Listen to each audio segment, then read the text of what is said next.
Hello, everybody. This is Runray as always. I just noticed my eyebrows are crooked. Um, it's always interesting turning on this light and realizing that the altar who fronted before me was crying. But I would rather them be crying than bottling it up. I just wish they would clean their glasses after they cry. Um, I also want to open up this window and hopefully get some kitty action in the background. Um, I feel like the cats help people pay attention longer. However, I haven't really been checking my analytics that thoroughly, so I have no idea if the cats actually do anything. I just assume they do. Um, I want to talk about a very specific subject. Um, I being Ezekiel. No, that's not my name. Who's Ezekiel? Why do I keep thinking of his name? Um, Ulrich. Yeah, my name is Ulrich. Ezekiel is the guy I thought I was at first, and then Ezekiel showed up and was like, "No, I'm Ezekiel." And I'm like, "Well, then I'm not Ezekiel. Who am I?" And they're like, "You're gonna have to name yourself at this point." And I was like, "Okay." And I asked my friend, who is unfortunately no longer our friend. Um, we asked her for some masculine names that were uncommon, but not so uncommon that they stick out like a sore thumb. And one of the suggestions was Ulrich, and that was perfect. So I'm Ulrich. Um, let's open this window. Okay, I'm back.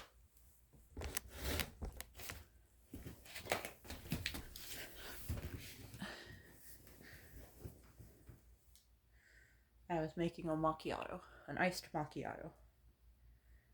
It's got honey in it, so I gotta let it sit for a bit and dissolve that honey because it's cold. Um, it's nighttime. I'm gonna skip primer. Not that I have any particular primer to use. I'm sure I have a primer somewhere, but I need to buy a new primer.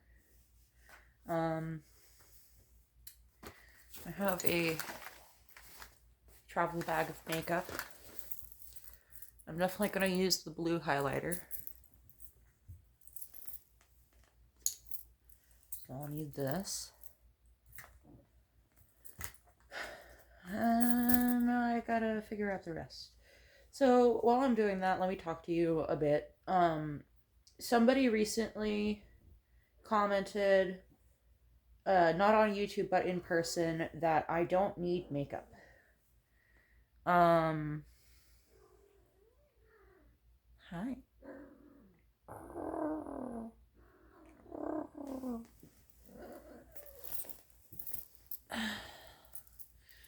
Um, I'm aware that when people say you don't need makeup, they mean it as a compliment. However, it's just kind of asinine and tone deaf to look at someone wearing blue mascara and holographic highlighter and tell them that they look better without it, to imply that they look better without it.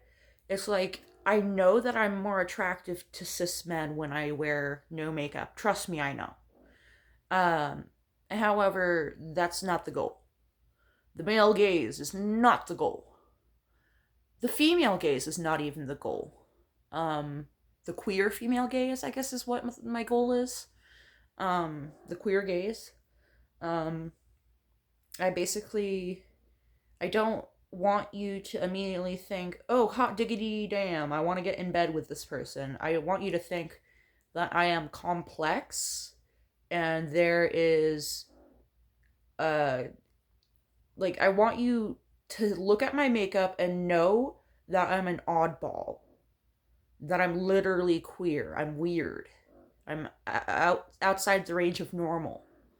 Um, I don't want you to think I'm harmful, but I do want you to realize that I am complex.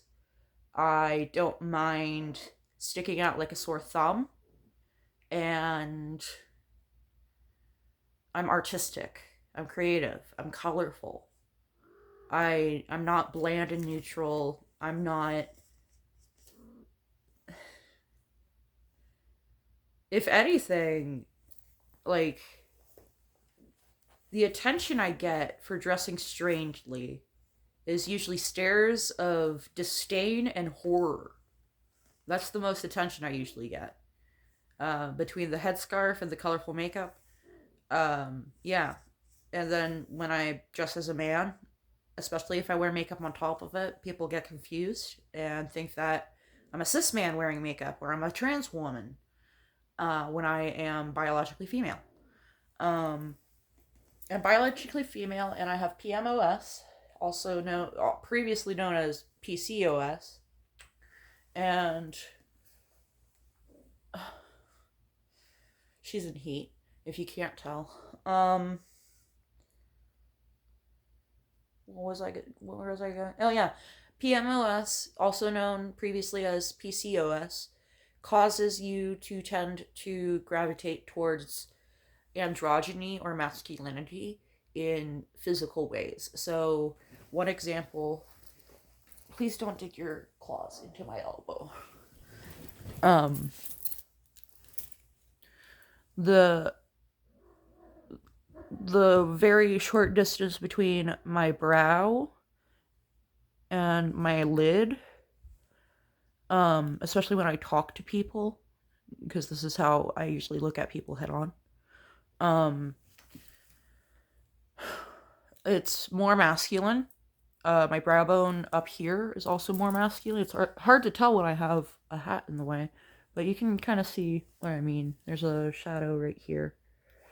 I have a very structured brow ridge. So that's a masculine trait. And no, I've never taken testosterone, but PMOS can cause you to have high testosterone on your own. Masculinity doesn't mean that you can't be colorful. You can simultaneously wear makeup and still be masculine about it. It's not inherently feminine to wear makeup. And there's also nothing wrong with a masculine person performing femininity when they feel like it. I'm just making sure that I don't have any eye boogers. I haven't taken a shower yet. I'm gonna shower later today. Where's the other blue stuff? Where's my glasses? Here's my glasses. So when people tell me that I don't need makeup, I understand what they mean, but the phrasing is wrong. First of all, I am perfectly aware that I'm attractive. You don't have to remind me. Especially if you're not hitting on me, which this person was not. This was a biological relative. So it would be very strange for him to be hitting on me. It would be very strange and inappropriate. But for people to tell me I look better without makeup, I'm aware that the male gaze prefers people who wear little to no makeup or wear natural makeup, as opposed to people who wear blue mascara. But my goal is not to satisfy the male gaze. I feel like the male gaze has been centered enough by society that it's gone to the men's heads. The cis men, including gay cis men, have just...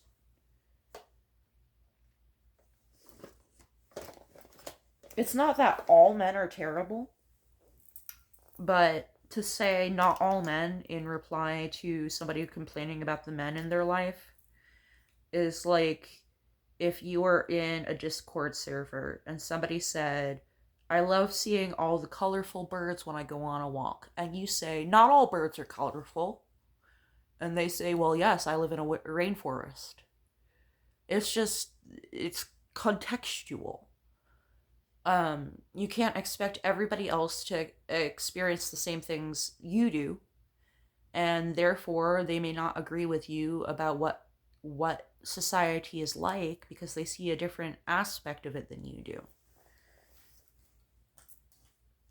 And to assume that somebody is trying to satisfy men is to assume that they are pro-patriarchy in some way.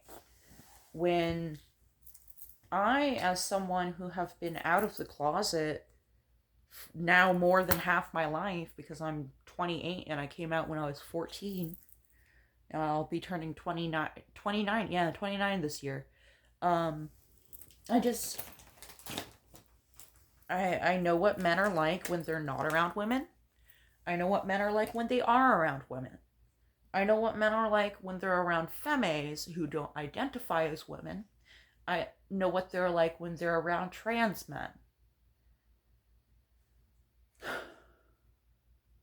And the people who are close to me now, like, for example, Fury, Bad Idea, Talos, Apps, that whole gang of people in Fury's Discord, they're great. They restore my faith in humanity.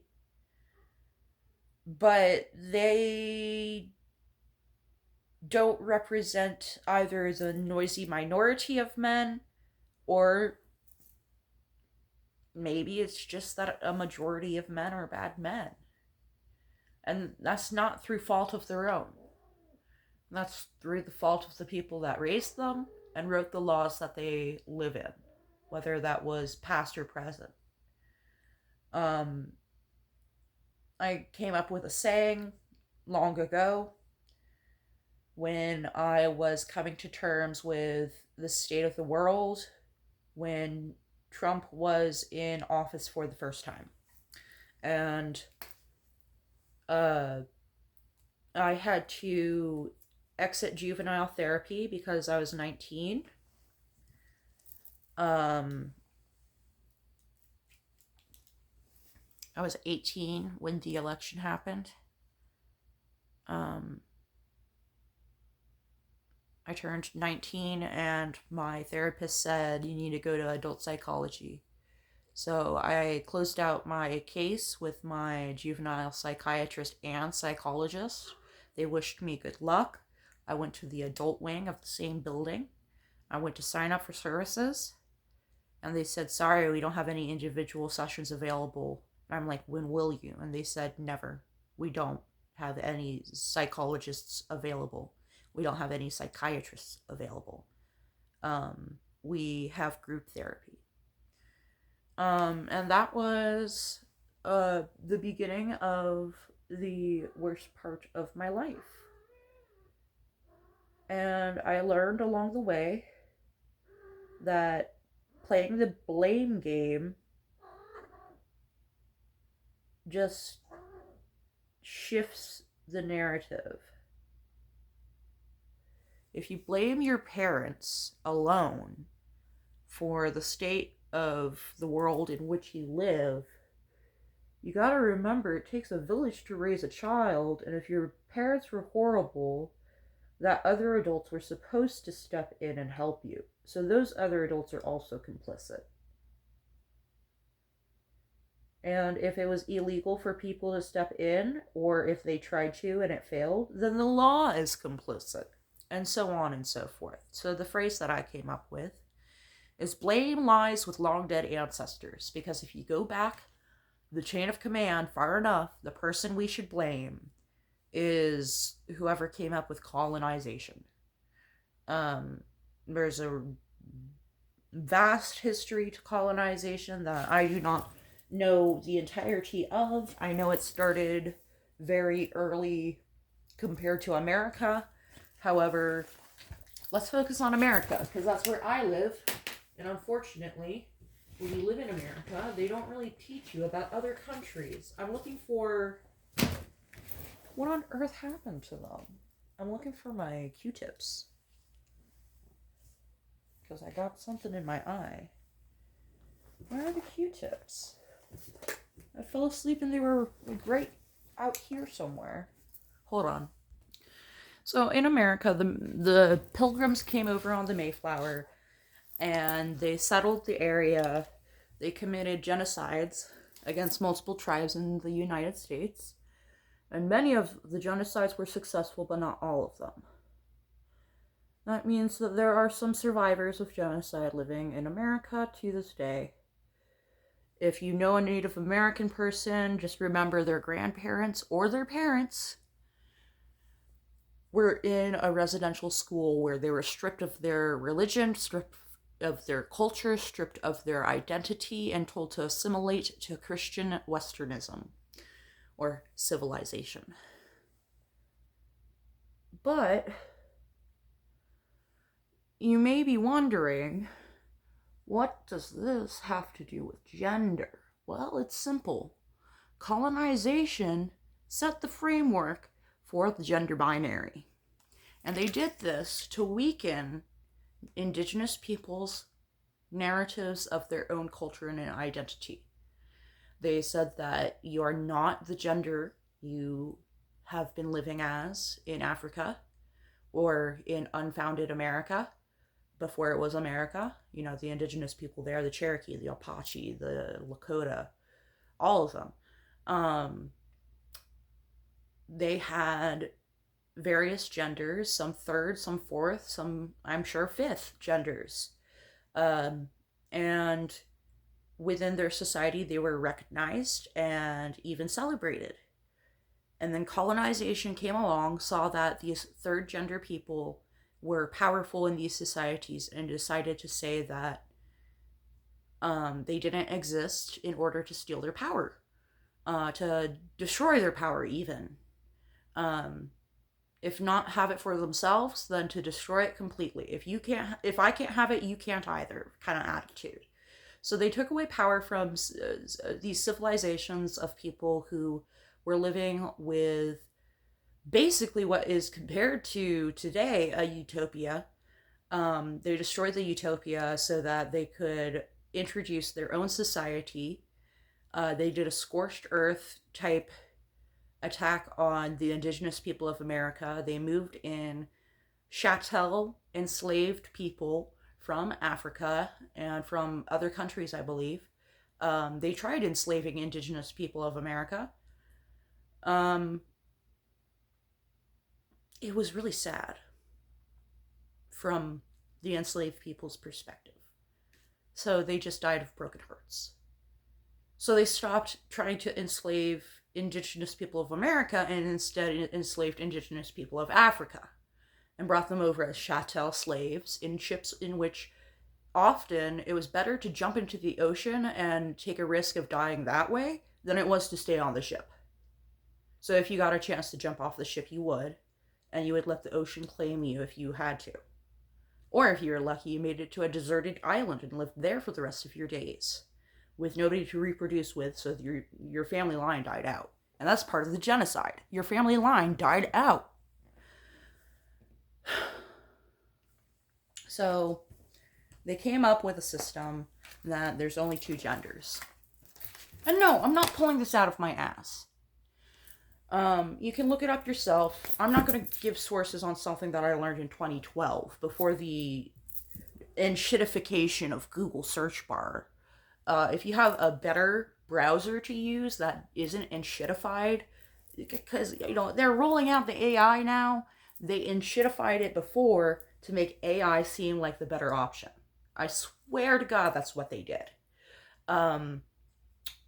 And when I was growing up in 2012, 2014, 2016, when I voted for the first time in my life because I was 18, you could Google things, they would pop up so reliably, and especially with your browser history, if you saved it, it would pop up if you searched in the same keywords every single time. So you just remembered the keywords, so you didn't have to bookmark anything. You see where I'm going with this. I didn't bookmark anything because it was so reliable that I didn't need a bookmark. And they enshittified it. And now I can't find the same results using the same keywords.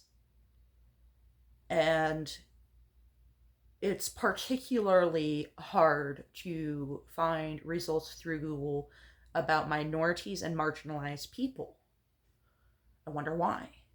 Anyway, There used to be easily searched material where the Prophet Muhammad, I don't know why I put the stress on the wrong consonant there. I put the stress on prophet instead of Muhammad. Anyway, the Prophet Muhammad, praise and blessings be upon him, he allowed women who were born male to, if they got the snip down there, everything cut off, they were allowed in the women's quarters with the wives of the Prophet. In the women's quarters. Trans women. As long as they had bottom surgery. That was all that was required to get into the women's quarters. In another story, the town comes to him and says there's this man, he's wearing women's attire that is against the law. Should we stone him? And the Prophet Muhammad, praise and blessings be upon him, said, no, do not stone this man. Exile him instead. So Prophet Muhammad himself opposed the law of stoning Mukanaf. What is it? The plural is Mukanathon. So he was against stoning Mukanathon. He was against stoning them. He was more into exiling them or giving them bottom surgery and then assimilating them into female culture.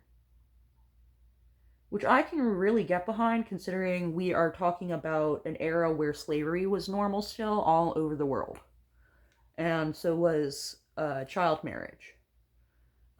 People say, well, Prophet Muhammad had a 9-year-old wife and then consummated the marriage when she was 11 or 14. Some people say different ages.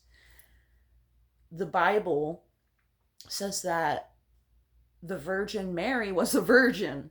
Do you know how young a virgin was back then? She gave birth to the holiest man in Christianity and the penultimate prophet in Islam. She gave birth at 14 or so. Might have been as young as 12. So the person who we assume, if you don't believe in Immaculate Conception, we assume she was either married before Joseph or she was sexually assaulted at 11. And that was seen as the holy birth of the penultimate prophet. So there is significance in suffering. Yes. It should not have happened that way. But we cannot go back in time and tell people that they are evil simply for not knowing better than their times allowed them to know.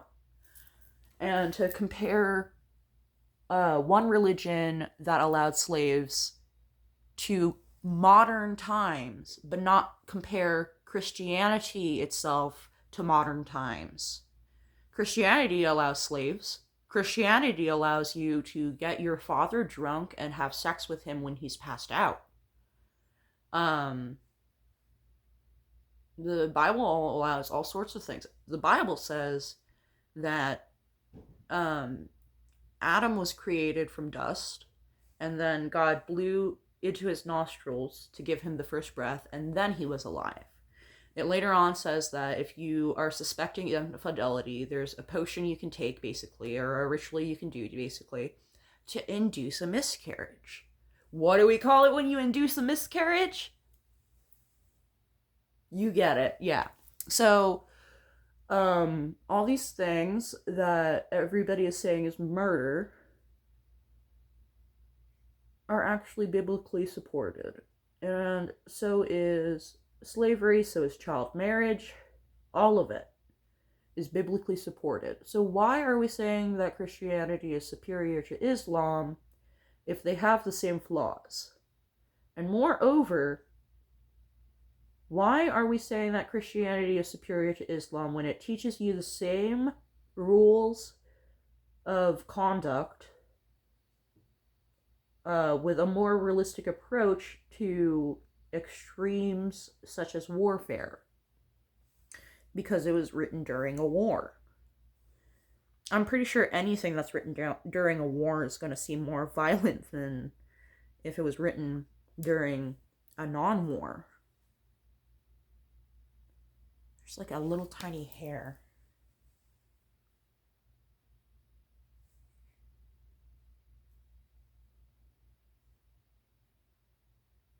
I think I got it.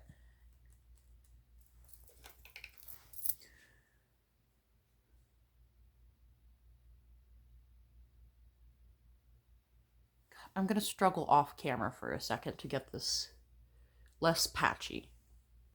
Okay, now that I've got the tight lining of my lower lid right, let's do my eyebrow. So now that I've gone a tangent about Islam because of me talking about how hard it is to Google things now, you can imagine how hard it would be for me to pull up my sources from 2012 when I learned all the things I'm repeating now. So if I got them a little tiny bit wrong, my apologies. I had a brain injury in 2022. And I've had other hypoxic injuries before that. My brain is not in the tip-top condition, so if I got it a little bit wrong, forgive me, I'm not a historian. However, I do know that colonization implemented the gender binary as a tool to subdue and to assimilate both indigenous people of North America and indigenous people of Africa who were taken as human cargo to America as enslaved people. We got some cat going on. Can you see him? Yeah, you can see him. Isn't he handsome? You're so fluffy. And you got a goatee. It's so cute.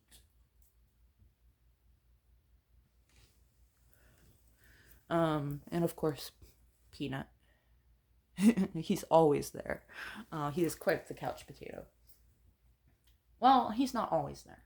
Sometimes I put him on the leash in the front, or not the front yard, the backyard, where the sun hits just right, and he sits in the sun until he overheats and starts barking at me and refusing to drink the water that I put out there for him. If only I could teach him, I guess I could teach him to drink water on command. I just need to Google how to do it. But yeah, if you don't believe me, I'm sure you can try Googling what I just told you and see how hard it is to pull it up yourself. I don't have any, degree that gatekeeps this information. I literally got it from other people who had degrees posting through their blogs on Tumblr. But yeah, the gender binary is bunk. It's bunk science. It's not based in evidence-based science, and saying that you can only be one of two things, either biologically or socially, is an oversimplification of a spectrum. Take my example. I have PMOS, and as a result, I look a lot more masculine, especially when I wear men's clothes like this, than, say, my older sibling who also has not taken testosterone and does not have PMOS.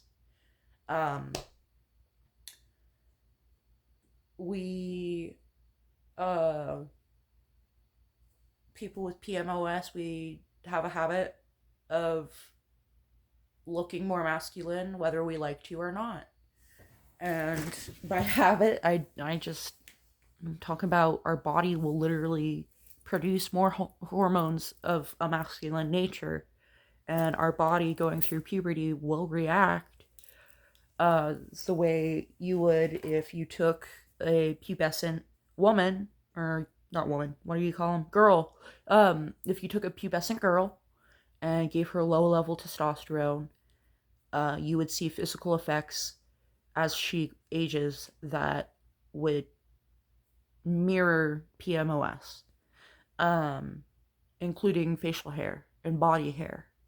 I haven't taken my progesterone in 2 months, I have a hair right here and a hair right here. And they both grow whenever I don't take my progesterone. I do have an appointment, or sorry, not, I already went to the appointment. I have a prescription pending for progesterone, so hopefully my insurance covers it, because I have United Healthcare, and they're kind of stingy when it comes to covering necessary medical stuff. I need to pick a blush shade.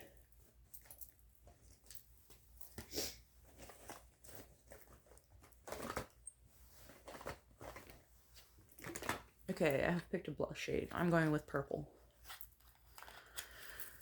I need to do laundry tonight, and I need to cook some chicken before it goes bad.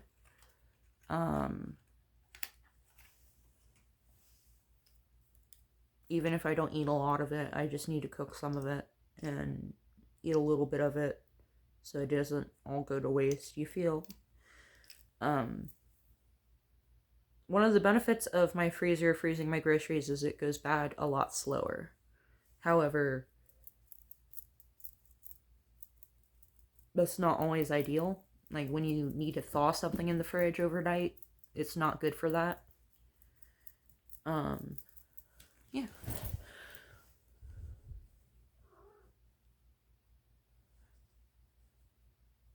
Notice how I'm skipping mascara.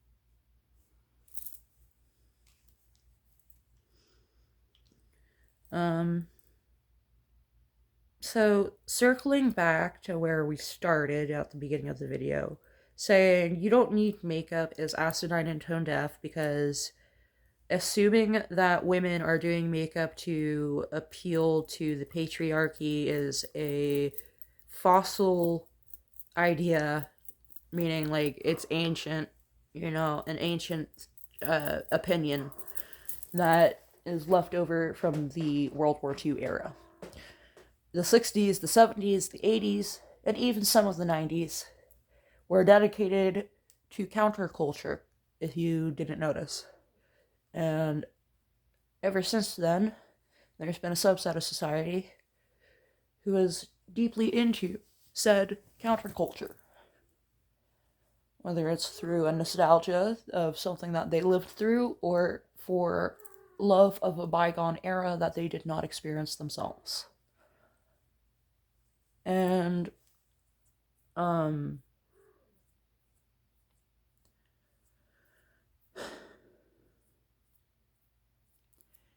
if I were to go up to a man and talk to him about his car and tell him, oh, you don't need a sports car, women will be into you without it, that would be very tone deaf and asinine, because he didn't get a sports car just for women, even if that was a factor.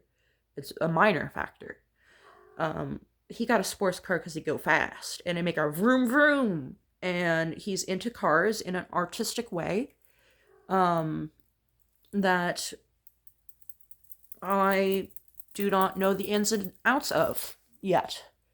I touched my eye. Sorry. So it would be pretty tone deaf to tell him, you don't need a sports car to impress women, save your money. It would miss the point. So telling people who wear makeup you don't need makeup implies that the way they express themselves should be focused on impressing men. Because not wearing makeup or wearing natural makeup will impress the men better. They're suggesting I do that. That's asinine. Yeah.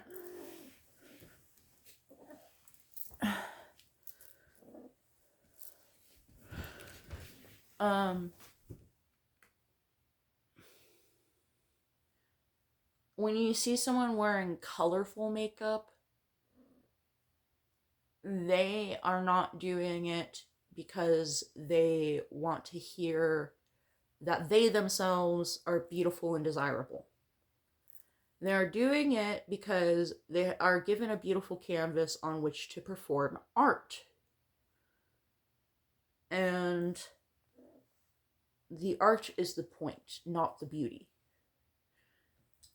To the point that there are many makeup styles that are not focused on being beautiful. They're focused on being vicious, or they're focused on disrupting the AI facial recognition in the CCTV cameras. And there are people who wear makeup to look like cats or dogs or foxes. There are people who wear makeup to look like a character from an anime or other show. There are people who wear makeup to celebrate holidays by painting festivities upon their face. And there's a million different reasons why people would wear makeup other than attracting a man. If I wanted to attract a man, I know how to do it. Trust me. I'm celibate. I'm not doing blue mascara to look sexy. It is a byproduct that I look sexy. I would rather look sexy than childlike as well. I feel like I look more mature when I wear makeup than I do when I don't wear makeup. And at 28, I'm really valuing my maturity over my youth.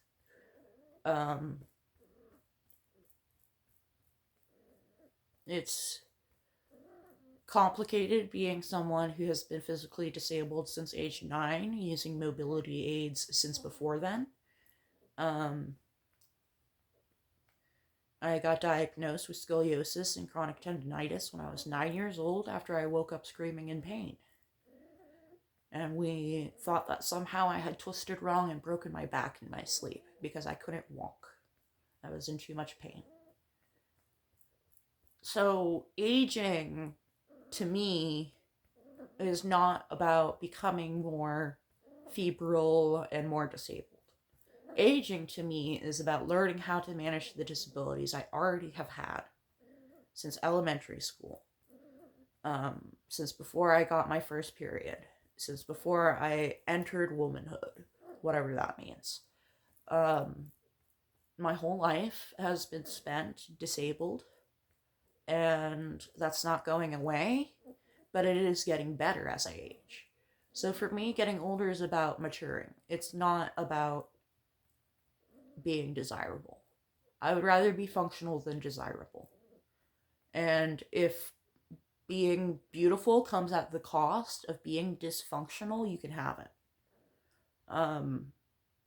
Remember when I said blame lies with long dead ancestors? I'm talking about my own ancestors. My ancestors came over on the pilgrimage from the Mayflower. I can directly trace my family tree to a woman who was on the Mayflower. I believe she was pregnant when she came over, and she gave birth in America, but I could have misremembered that, and that was like her cousin or something.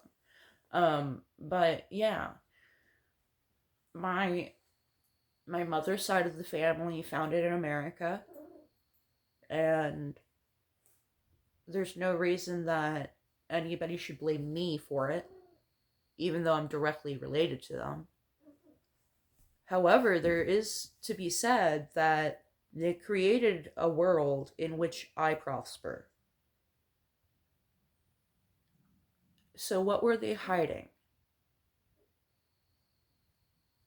We know all this about what they did, all these things they did wrong. What disabilities were they hiding? What disabilities were they justifying through their exorbitant lifestyle of owning slaves?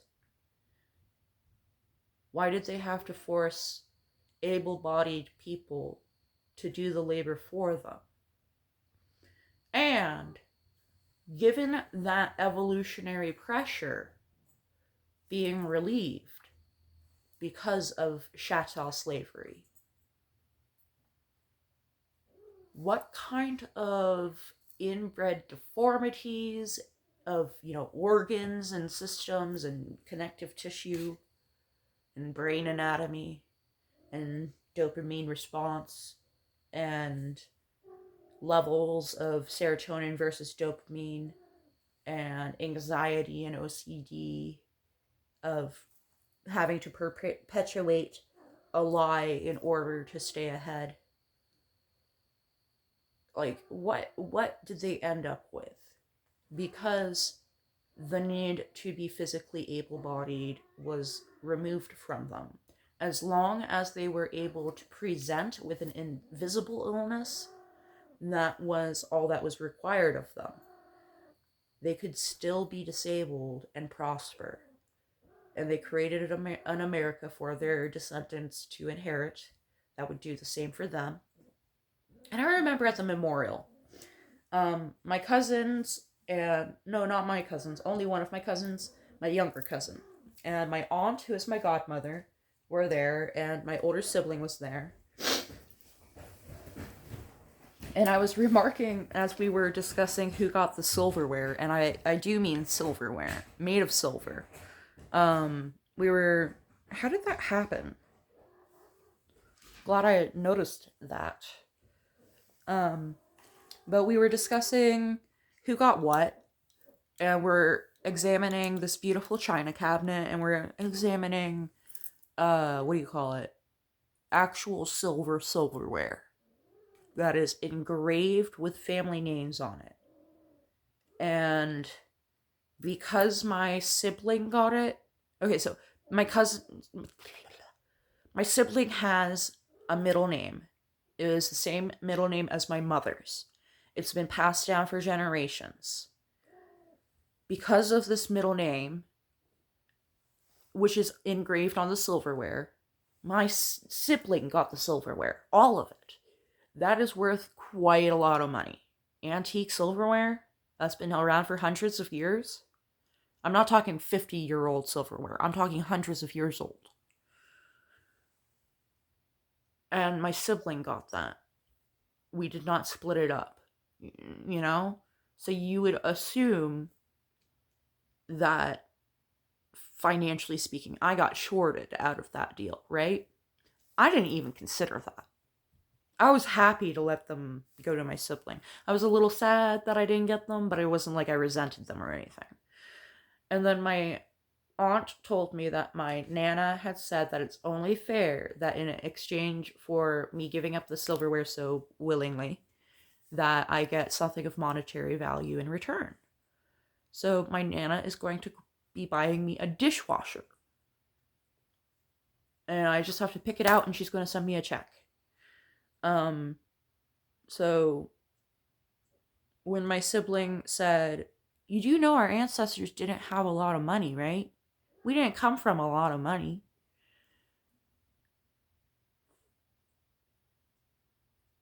Is this thing on? I'm still laughing about that. What the fuck do you mean? What do you mean the founders of America didn't have a lot of money? Yeah, sure, they didn't have a lot of money because of inflation. But having any money at all back then was more than 80% of people. Between the poverty rate and the enslavement rate, To have freedom. And then to be white enough that when women got the right to vote, you could vote, whereas black women and indigenous women could not.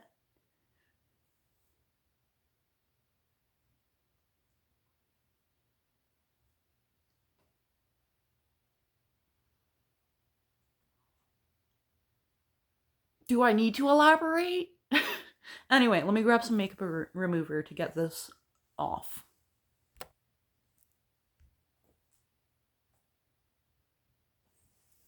He's so cute. I'm going to do a layer of this all over glitter mist before I do the, highlighter. so that it has something on the skin to kind of grip the powder.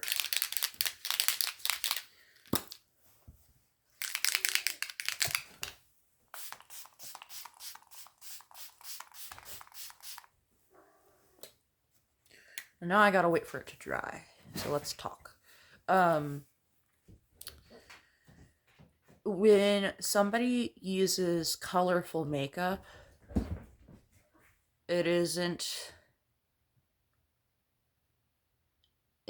out of insecurity. And assuring them that they look good without makeup is not going to complement the reason they did the makeup. When you say that they don't need makeup, it showcases that you don't know why they put it on. I do need makeup, not 100%, at the top of the hierarchy of needs, I need water, first of all. I need nutrients, like food, and then I need somewhere to sleep, and then I need a roof over my head, in that order. I need somewhere to bathe. So not just drink water, I need a place to bathe as well.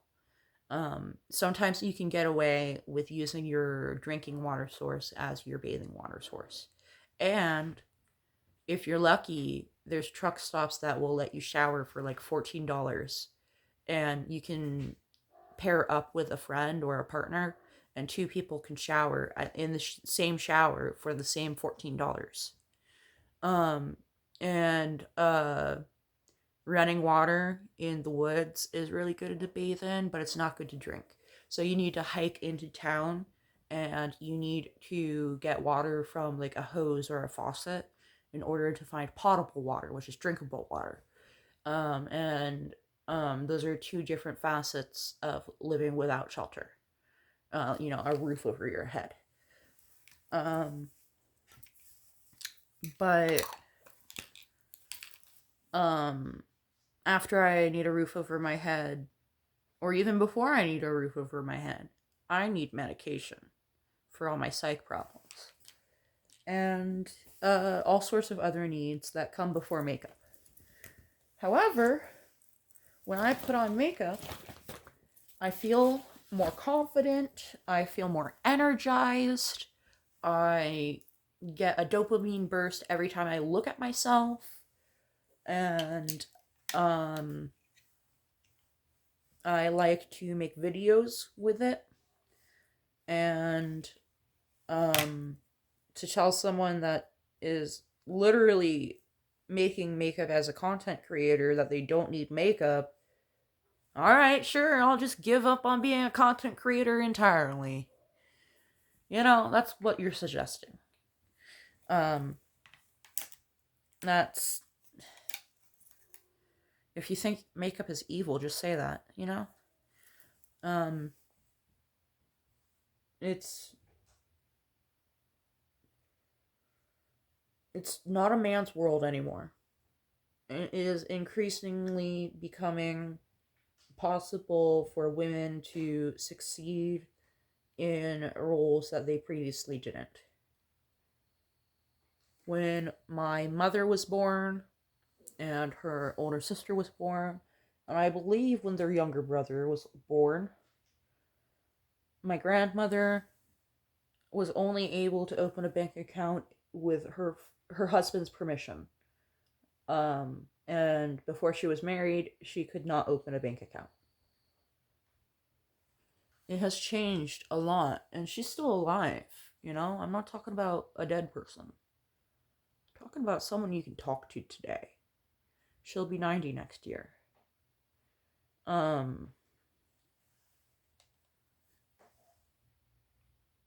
I don't think that centering your life around men is going to benefit you as much as it used to. And so I don't think it's a modernly accurate, what do you call it?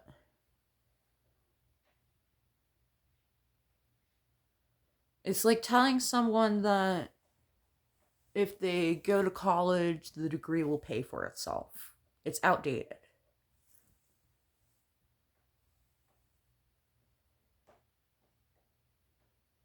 And if you see makeup and you instantly think of someone as insecure, that's judgmental.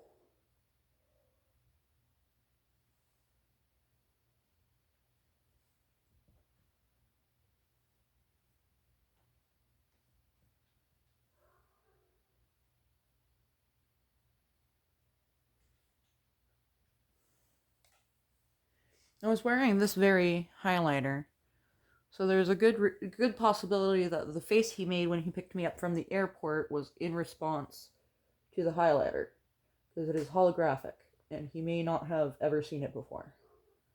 Or it could have been to the blue mascara, or it could have been to the blue eyeliner that I've got on now, which I was wearing that day as well.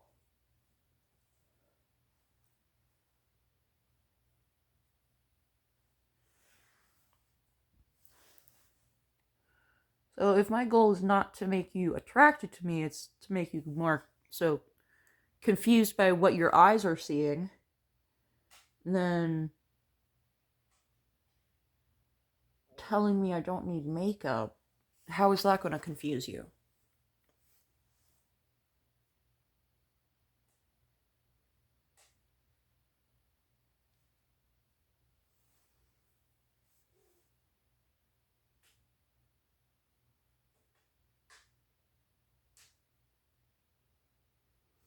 This blue is kind of blue-green.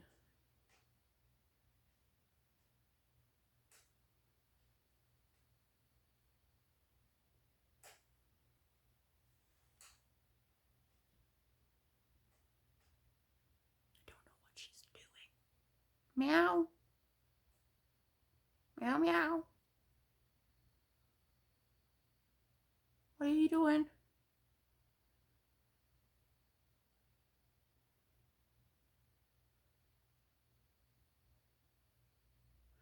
Anyway.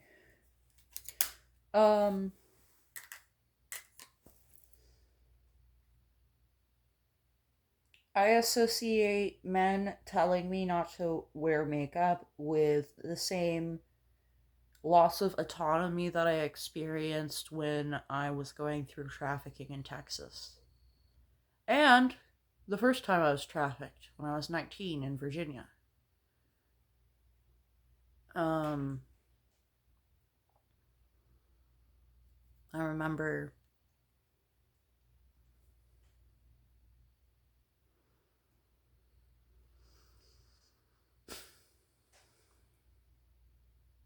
I was wearing makeup and a nice outfit of some sort that I never got an opportunity to wear, and I was wearing it to meet someone that I had last seen in high school, and I wanted to make a really good impression on them since we hadn't seen each other as adults.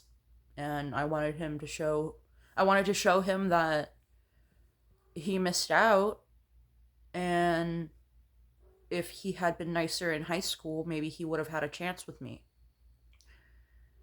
And my owner saw that I was trying to impress him and assumed I was trying to cheat. I'm sure you can imagine what consequences there were for that.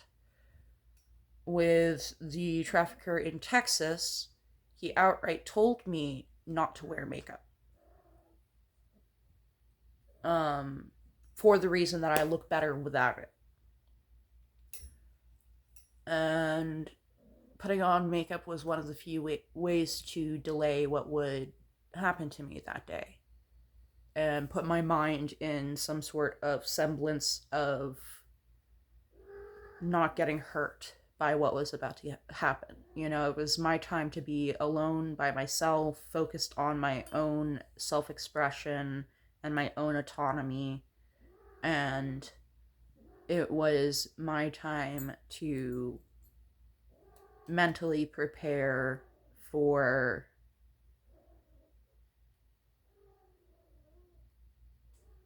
how can I describe this?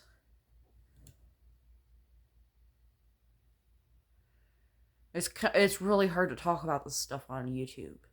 But trafficking, I had to prepare for the trafficking in some way mentally, and so being able to look myself in the eye and put on my battle paint, it helped a lot. And for a long time, he stripped me of the option of doing it.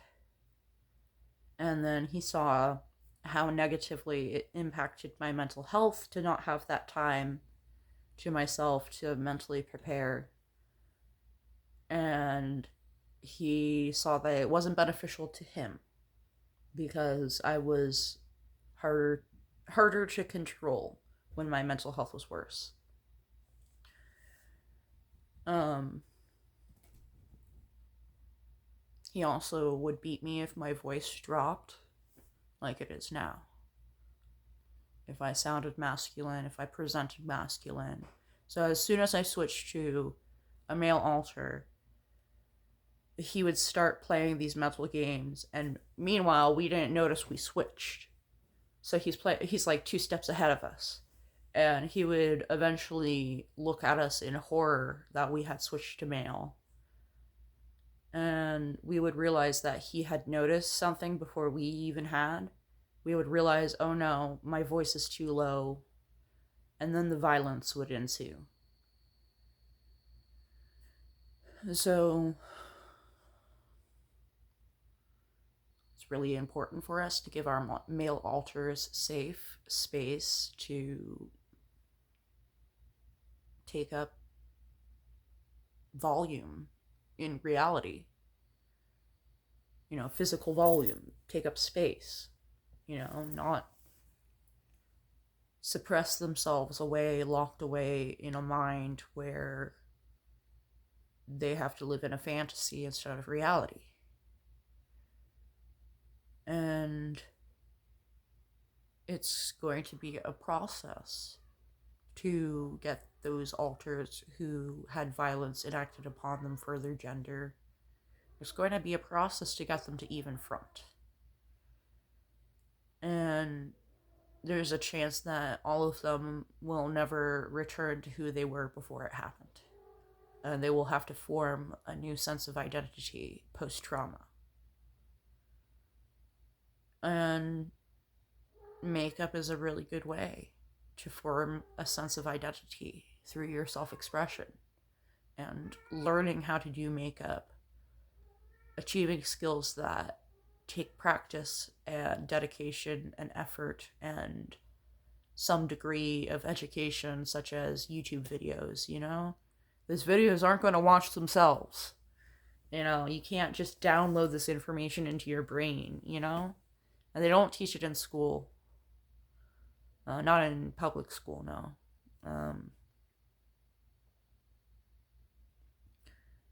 It is about the self. It's not about courtship. Of course, I'm speaking for people who do colorful, abstract makeup. It's not about courtship. It's about self-expression. And if somebody is into us because of our self-expression, that's even better. And effectively, it filters out people who want us to submit to the patriarchy. Because if they insist that we don't wear makeup, we're just not going to want to date them at all. And if we're not going to date them, they're never going to get married to us. And we're saving ourselves for marriage. So it's, they're never going to get a chance with us. It's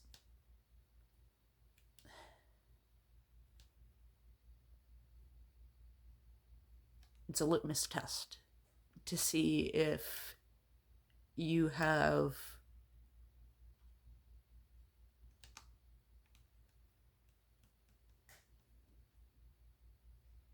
if you've undone the learned perspective that society instills in us off the bat, that is just part of the patriarchy and part of the past. If you are pro-patriarchy, then you're going to insist either on no makeup or on natural makeup or natural makeup with a red lip. And traditional femininity. And it's going to make you stick out like a sore thumb as soon as I wear makeup that doesn't suit your tastes because of how you react to it.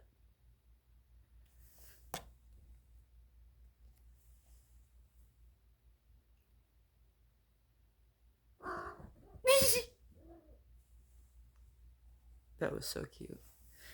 Anyway, I think that's about all I want to do for the makeup.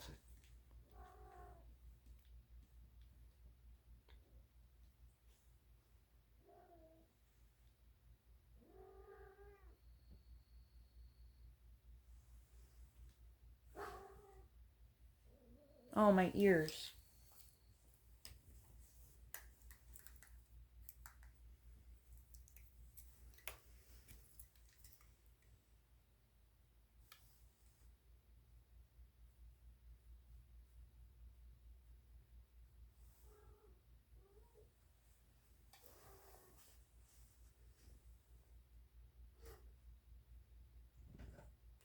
So yeah, I do need makeup. It helps me function. It helps me heal.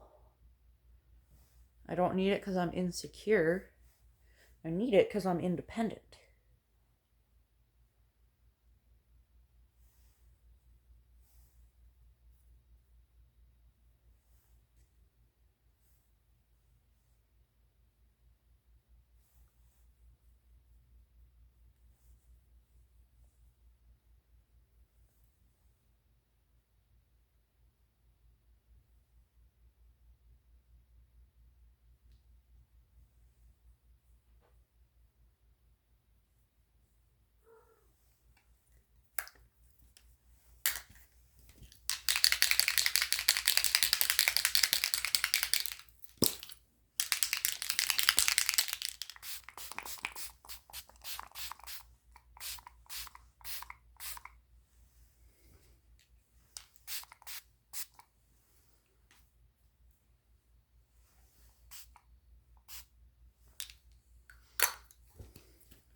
This is random, but did you know that black people invented fried chicken because enslaved African Americans were not allowed to own larger animals than chickens? They were only allowed to own chickens. And they invented fried chicken in order to make poverty food as palatable as possible. And that is what gave birth to soul food, is using poverty alongside technique and tradition to create comfort and joy.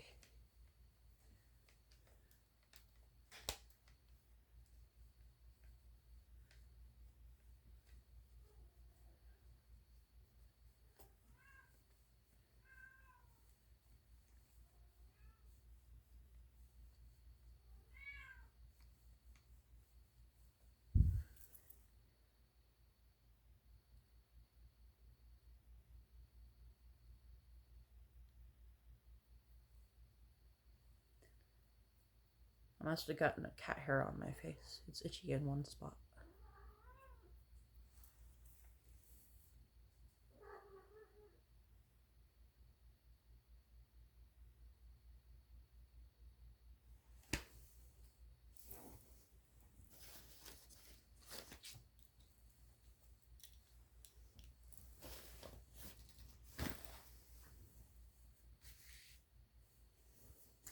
Where did the eyeliner go? Hi.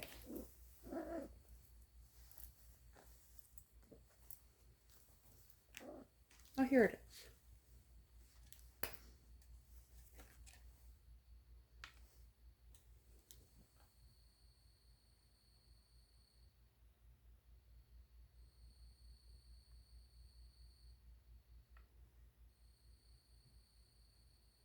What the hell am I doing wrong here?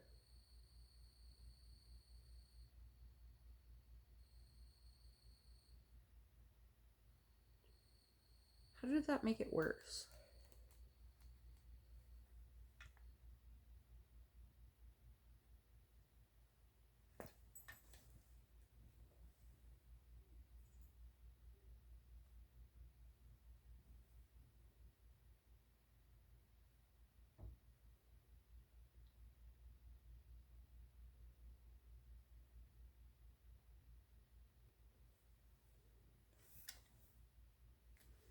I think that's as good as I'm gonna get it.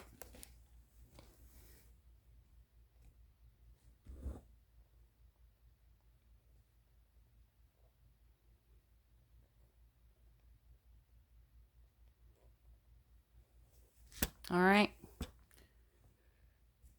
Thanks for tuning in. I will see you on the next one. Love you. Bye.